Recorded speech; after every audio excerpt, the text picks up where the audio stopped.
वाक़या है एक सिस्टर का। उन्होंने ख़ुद ये वाक़या सुनाया और मैंने एक जगह पढ़ा तो मैंने कहा सबके साथ फ़ायदे के लिए इंशाल्लाह ज़रूर शेयर करूँ। ये वाक़या वो सिस्टर ख़ुद सुनाती हैं कि उन पर बहुत सख्त किस्म का काला जादू हुआ, सिहर, ब्लैक मैजिक, जिसकी वजह से उनकी सेहत बहुत डाउन रहती थी और उनका रिश्ता नहीं हो रहा था। मतलब काफ़ी ज़्यादा रिश्ते आते थे, लेकिन जब रिश्ता पक्का होने वाला होता था तो एकदम से जो है वो रिश्ता ब्रेक हो जाता था फॉर नो रीज़न। और शी सेड कि मैं बिल्कुल थक गई और यहाँ तक कि उनके जहन में आने लगा कि मेरे साथ ये क्यों हुआ, यानी मैंने कभी किसी के साथ कुछ बुरा नहीं किया एविडेंटली, तो अल्लाह ताला कैसे अलाउ कर रहे हैं इस सारी चीज़ को। यानी उनके जहन में वसवसे भी आने लग गए इसके हवाले से। देखिए, आई नो कि कभी कभी हम बहुत ज़्यादा सुपरस्टिशियस भी हो जाते हैं चीज़ों को लेके कि जादू हो गया, हर चीज़ पे कहते हैं बंदिश हो गया। लेकिन ये मैं आपको एक ऐसा वाक़या सुना रहा हूँ जहाँ एक जेन्युइन केस है। देखिए, जादू का कंप्लीट इनकार भी तो नहीं करना चाहिए ना, तो ये एक जेन्युइन केस है सिहर का और वो सिस्टर खुद बताती हैं अपना वाक़या। बहरहाल हेल्थ इश्यूज़ और फिर दूसरा ये वाला जो चक्कर चल रहा है। शी सेड कि मैंने बहुत मेडिसिन्स खाई, साइकियाट्रिस्ट के पास भी गई, काउंसलिंग्स करवाई कई बार, यानी दुनिया का हर वो इलाज जो पॉसिबल था वो मैंने ट्राई कर लिया। इवन मैंने रुकिया बहुत बार करवाया। रुकिया कहते हैं स्पिरिचुअल इलाज है एक, जिसमें दम किया जाता है, ऑथेंटिक दम होता है, कुरानी सूरज हैं कुछ और नबवी दुआएं हैं वो पढ़ी जाती हैं। तो उन्होंने कई राकीज से जो रुकिया के एक्सपर्ट होते हैं उनसे रुकिया भी करवाया एंड शी सेड कि रुकिया से आराम आ जाता था, लेकिन उसके कुछ देर बाद फिर से वो इश्यूज शुरू हो जाते थे, यहाँ तक कि शी टोटली गेव अप। फिर किसी ने बस उनको बताया कि आप बस मेरे कहने पे एक स्कॉलर से ज़रूर मशवरा कर लीजिए।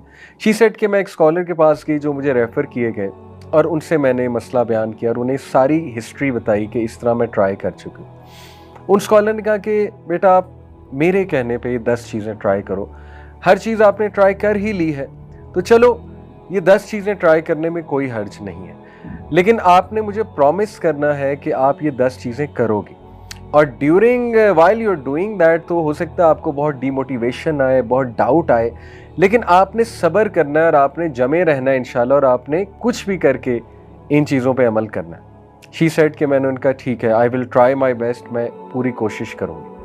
उन्होंने कहा कि बेटी सबसे पहले you have to promise me कि आप रोज़ाना कुरान पढ़ोगे, चाहे 1 वर्स, चाहे 2 वर्सेस, चाहे 10 वर्सेस, चाहे 1 पेज, चाहे 2 पेज, जितना कुरान आप पढ़ सकती हो आपने मिस नहीं करना, आपने डेली कुरान पढ़ना है, ये आप उससे पहला प्रॉमिस करो। उन्होंने कहा ठीक है इंशाल्लाह, it will be on my list. दूसरी बात उन्होंने ये की कि आप तहज्जुद के टाइम उठ के, जितनी आपको तौफीक मिलती है इंशाल्लाह, आप तहज्जुद के टाइम उठ के अपने लिए ख़ास दुआ करो अल्लाह से और अल्लाह को ऐसे जुमले कहो कि अल्लाह मैं सबसे जो है वो नाउमीद हो चुकी हूँ और मैंने हर चीज़ ट्राई कर लिया, यार अब आप ही शिफा देने वाले हैं, मेरी सारी की सारी उम्मीद आपसे है और मैं इस घड़ी में आप ही से मांगती हूँ। तीसरी बात उन्होंने ये कही कि ऐसे औकात उनके बारे में पढ़ो जब दुआओं की कबूलियत के औकात हैं। वो क्या क्या है? मिसाल के तौर पे हदीस में आता है बारिश के दौरान दुआ कबूल होती है, सफ़र के दौरान दुआ कबूल होती है, सजदे में दुआ कबूल होती है, नमाज में जो सजदा किया जाता है फ़र्ज़ नमाज में, उसमें उर्दू में तो नहीं दुआ कर सकते, लेकिन कोई जनरल दुआ मांग सकते हैं, जैसे रब्बना आतिना फिद दुनिया हसनतुन व फिल आखिरति हसनतुन व क़िना अज़ाबन्नार, ये बिल्कुल जायज़ है अलॉन्ग विद सुबहाना रब्बियल आला जो हम कहते हैं। और ये जनरल दुआ करते हुए अपना मसला जहन में लाया जा सकता है, तो वो भी दुआ का एक तरीका है। और नमाज के बाद भी सजदे में गिर के उर्दू में भी दुआ की जा सकती है नमाज के बाद। इसी तरह उन्होंने कहा कि इकामत और अजान के दरमियान का जो टाइम है उस वक्त दुआ की कबूलियत है। और उन्होंने कहा इस तरह मज़ीद ऐसी रिसर्च करो कि कौन से जो है वो दुआ की कबूलियत के औकात हैं। उसने कहा ठीक है, मैं इंशाल्लाह इसकी भी कोशिश करूँगी कि वो औकात जब दुआ की कबूलियत है, जैसे नबी सल्लल्लाहु अलैहि वसल्लम ने फरमाया कि जुम्मे के दिन एक घड़ी आती है, असर से मगरिब के दरमियान उस घड़ी का जिक्र किया गया है। ज़्यादा जो ऑथेंटिक व्यू है स्कॉलर्स का वो असर से मगरिब के दरमियान कौन सी घड़ी है, देखें कोशिश करें असर से मगरिब ज़िक्र में स्पेंड करे बंदा। कोई एक फ्राइडे ऐसा रख ले, अगर हर फ्राइडे नहीं कोई अपॉर्चुनिटी निकल रही, कोई एक फ्राइडे रख ले, उसमें दुआ करे। उसने कहा ठीक है इंशाल्लाह, I will try to do this. चौथी बात जो उन्होंने की, उन्होंने कहा कि जिस मसले से बेटा तुम गुजर रही हो उस मसले के बारे में दूसरों के लिए दुआ करो। यानी कितनी बेशुमार हमारी बहनें हैं, माएँ हैं, जो विडोज़ हैं, जो मुतलका हैं या जिनकी शादियां नहीं हो रही हैं, उम्रें बढ़ रही हैं, उनके लिए दुआ करो, सिर्फ अपने लिए दुआ ना करो। कितनी ही हमारी बहनें हैं, हमारे भाई हैं जो सिहर के अंदर मुब्तला हैं, ऑथेंटिक सेहर की यहाँ पे बात कर रहा हूँ, उनके बारे में दुआ करो, अल्लाह उन्हें शिफाए कामिला दे। शेख ने कहा कि जब हम किसी के लिए दुआ करते हैं हमारी दुआएं ज़रूर कबूल होती हैं। तो उसने कहा वाकई ये तो कभी सोचा भी नहीं था मैंने। ज़्यादातर देखे ना इंसान अपने लिए दुआएं कर रहा होता है। उन्होंने कहा तो बहुत अच्छी बात है, मैं ज़रूर दूसरों को भी याद रखूँगी। जैसे किसी की औलाद नहीं और कोई बे औलाद है, उसे चाहिए दूसरों के लिए ज़्यादा दुआएं करें। जब आप दूसरों के लिए करेंगे अल्लाह आपकी दुआएं भी ज़रूर कबूल फरमाएंगे। पांचवी बात उन्होंने कही कि मेरे कहने पे आपने सुबह शाम के अज़कार कभी नहीं छोड़ने। सुबह शाम के अज़कार क्या हैं? हिस्नुल मुस्लिम एक एप्लीकेशन है, HISNULMUSLIM। कोई भी वर्जन उसका डाउनलोड कर लें, सारी ऑथेंटिक हैं। हिस्नुल मुस्लिम में जाएं और वहाँ पे वो दुआओं की ऐप है। मॉर्निंग एंड इवनिंग अज़कार या सुबह शाम के अज़कार आपको मिलेंगे। अगर आप उर्दू में पढ़ना चाहते हैं, क्योंकि यहाँ इंग्लिश की ट्रांसलेशन होगी, तो वह इय्याका नस्तईन, ये अल-हुदा पब्लिकेशंस की एक ऐप है, उसमें उर्दू लैंग्वेज भी है।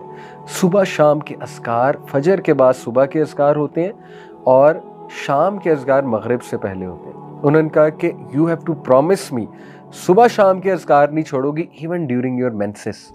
स्पेशल डेज में भी अज़कार करोगी, स्पेशल डेज में अज़कार कर सकते हैं, कोई हर्ज नहीं है। छठी चीज़ उन्होंने कही कि गुनाहों से बचो। I know this is very hard. जब बंदा डाउन होता है तो गुनाहों में भी पड़ जाता है, डिमोटिवेट होता है ना, तो बंदा जो है इधर उधर निकल जाता है, डाइवर्ट हो जाता है। उन्होंने कहा ऐसा नहीं करना। You have to promise me कि देखो हर चीज़ तो तुमने ट्राई की है, तो ये ट्राई करने में क्या हर्ज है। कोई अगर गुनाह कर रही हो तो बेटा उसको तर्क करो, उस गुनाह को, क्योंकि गुनाह जब इंसान करता है तो उसकी विल पावर टूटती है मजीद, और शैतान उस पर मजीद हावी होता है, शैतान उसको मजीद वसवसे दिलाता है।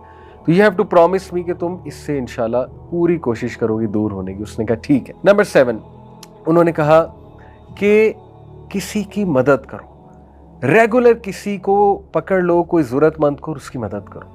और सबसे पहले बहुत ज़रूरी है इल्म वालों की मदद करो। इल्म वाले कौन हैं? जो आलिम बन रहे हैं या इल्म से जुड़े हुए हैं लेकिन उनके वसाइल नहीं हैं इतने, उनकी मदद की जाए। या कोई तकलीफ़ में है, किसी कोई बीमारी है, इलाज होना है, उनकी मदद करो। या कोई और ज़रूरतमंद है, किसी को किसी चीज़ की ज़रूरत है, तो नज़र रखो ऐसे लोगों पे, थोड़ा सा बाहर निकलो अपने ऊपर, ऐसे लोगों पे नज़र रखो और उनकी मदद करना शुरू करो मॉनेटरी सेंस में। नंबर 7 उन्होंने कहा इस्तग़फ़ार को बढ़ा दो, बहुत ज़्यादा बढ़ा दो, कसरत इस्तग़फ़ार करो। अस्तग़फ़िरुल्लाह तूबु इलैह, अस्तग़फ़िरुल्लाह तूबु इलैह, अस्तग़फ़िरुल्लाह तूबु इलैह। Very simple. ये मत सोचो मेरी ज़िंदगी में मसाइल क्या हैं, डीमोटिवेशन को हावी ना होने दो।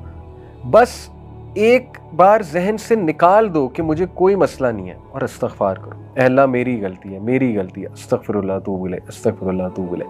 क्योंकि नबी सल्लल्लाहु अलैहि वसल्लम ने फरमाया जो कसरत इस्तग़फ़ार करता है अल्लाह ताला उसके लिए रिलीफ ज़रूर निकालता है और उससे वहाँ से देता है कि उसका गुमान भी नहीं जाता। और नंबर 8 उन्होंने कहा कि मुझसे वादा करो कि जब तुम पे शदीद डीमोटिवेशन, मायूसी और गम हावी होगा तो उस दौरान, उस मोमेंट में तुमने वो अल्फाज और वो दुआएं कहनी है जो हमारे नबी कहा करते थे। इधर उधर की चीज़ें नहीं कहनी, जो मार्केट में चल रही हैं वो चीज़ें नहीं, जो सुन्नत से साबित अल्फाज हैं वो कहने हैं। Promise me this. वो क्या है?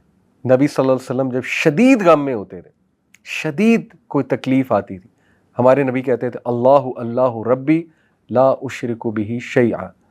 इसी तरह हमारे नबी कहते थे या हय्यु या क़य्यूम बिरहमतिका अस्तगीस। इसी तरह हमारे नबी कहा करते थे ला इलाहा इल्लल्लाहुल अज़ीमुल हलीम, ला इलाहा इल्लल्लाहु रब्बुल अर्शिल अज़ीम, ला इलाहा इल्लल्लाहु रब्बुस समावाति व रब्बुल अर्ज़ि व रब्बुल अर्शिल करीम। इसी तरह नबी सल्लल्लाहु अलैहि वसल्लम ने सिखाया कि जब तुम पे रिग्रेट हावी हो जाए, तुम कहो मेरे साथ ये क्यों हुआ, काश ऐसा हो जाता तो ना होता, काश ये हो जाता तो ना होता, तो कहो क़द्दर अल्लाहु व मा शाअ फ़अला। उन्होंने कहा मुझसे प्रॉमिस करो तुम ये अल्फाज कहोगे जब भी तुम पे ये कैफियत हावी होती हैं, बजाय कि इधर उधर की चीज़ें ट्राई करने की। उसने कहा ठीक है मैं ये भी करूँगी। नंबर 9 उन्होंने कहा कि बेटा हर सिचुएशन से जो रिलेटेड दुआ है, ख़ुसूसन वॉशरूम में जाने की दुआ, अल्लाहुम्मा इन्नी अऊज़ु बिका मिनल खुबुसी वल ख़बाइसी, घर से निकलने की दुआ, बिस्मिल्लाहि तवक्कलतु अलल्लाहि ला हौला वला कुव्वता इल्ला बिल्लाह। शाम को, रात को सोने के जो अज़कार हैं बेटा वो थाम लो, वो करो, रेगुलर करो। जितने मौक़ों की दुआएं तुम कर सकती हो, खुसूसन ऐसे जो वॉशरूम के उन्होंने कहा, और रात सोने से पहले की जो दुआएं हैं। और इस पे मैं आपको एक और भी केस स्टडी सुना दूँ, एक स्टोरी सुना दूँ। किसी ने मुझे बताया कि उनको बहुत नाइटमेयर्स आते थे, हालांकि रात के अज़कार भी किया करते थे, लेकिन उन्होंने कहा कि सूरह मुल्क जब से मैंने पढ़ना शुरू की, मेरे नाइटमेयर्स ख़त्म हो गए। सूरह मुल्क इज़ अमेजिंग। और 10वीं चीज़ उन्होंने कहा कि बेटा इस दुआ को पकड़ लो, ख़ास इस दुआ को सख्त तकलीफ़ में, ला इलाहा इल्लल्लाहुल अज़ीमुल हलीम, ला इलाहा इल्लल्लाहु रब्बुल अर्शिल अज़ीम, ला इलाहा इल्लल्लाहु रब्बुस समावाति व रब्बुल अर्ज़ि व रब्बुल अर्शिल करीम। ये 10 पॉइंट्स उन्होंने कहा कि देखो तुमने हर चीज़ तो ट्राई कर लिया। अब देखिए कोई सोच सकता है यार ये तो इतनी लंबी टू डू लिस्ट है, हमसे तो पहले ही चीज़ें नहीं हो रही। बात यह है कि जिसकी जान पे बनी होती है ना, जो बहुत ज़्यादा परेशान होता है, वो कुछ भी करने के लिए तैयार हो जाता है। ठीक है, वो हर एक के पास गया होता है, उसने तो पैसे कितने लगाए होते हैं, वो तो आमिलों के पास गया होता है। तो क्या ये 10 चीज़ें उसके मुकाबले में कोई बहुत लंबी लिस्ट है? मैं तो नहीं समझता। इंशाल्लाह ये 10 चीज़ें की जा सकती हैं, तो इन 10 चीज़ों को ट्राई करें। स्टोरी यहाँ ख़त्म नहीं हुई।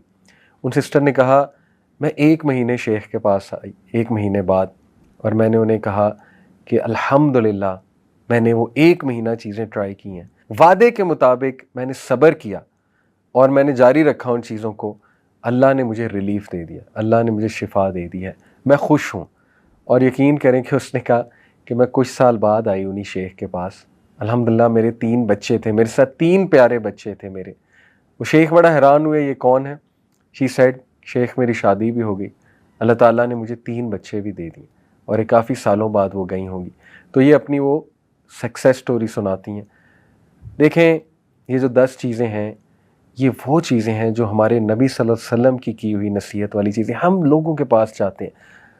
इसका ये मतलब नहीं काउंसलिंग नहीं करवा सकते या किसी अच्छे से मशवरा नहीं कर सकते, लेकिन बताने का मकसद ही है, जब तक भाइयों और बहनों आप खुद चीज़ें ट्राई नहीं करेंगे, अल्लाह के करीब खुद से नहीं होंगे, दूसरों पे ज़्यादा रिलाई करेंगे, आपका तवक्कुल अल्लाह पे नहीं होगा, तब तक गारंटी कोई नहीं है कि आपको सुकून मिले या चीज़ें हल हों। देखें, खुदा ना खास्ता अगर मसला हल ना भी हुआ, ये 10 चीज़ों से कम अज़ कम अल्लाह के साथ आपका ताल्लुक़ इतना स्ट्रॉन्ग बन जाएगा और आपको ज़हनी और क़ल्बी सुकून ऐसा मिल जाएगा कि इंशाअल्लाह ताला आपको ज़िंदगी गुजारने का मज़ा आएगा। लेकिन ये भी उम्मीद करें कि इंशाअल्लाह मसला भी 100% हल हो जाएगा। तो ये 10 चीज़ें ज़रूर करें, और मुझे उम्मीद है कि कुछ अरसे बाद आप भी अपनी सक्सेस स्टोरी सुना रहे होंगे। अल्लाह ताला सबको शिफ़ाए कामिला दे, सेहत दे, तंदुरुस्ती दे, खुशियाँ दे, अल्लाह ताला आफ़ियत दे, हयातन तय्यबा दे हम सबको। जज़ाकमुल्लाह खैर। सुब्हानक अल्लाहुम्मा व बिहम्दिका अशहदु अल्ला इलाहा इल्ला अंता अस्तगफिरुका व अतूबु इलैक। वस्सलामु अलैकुम व रहमतुल्लाहि व बरकातुहू।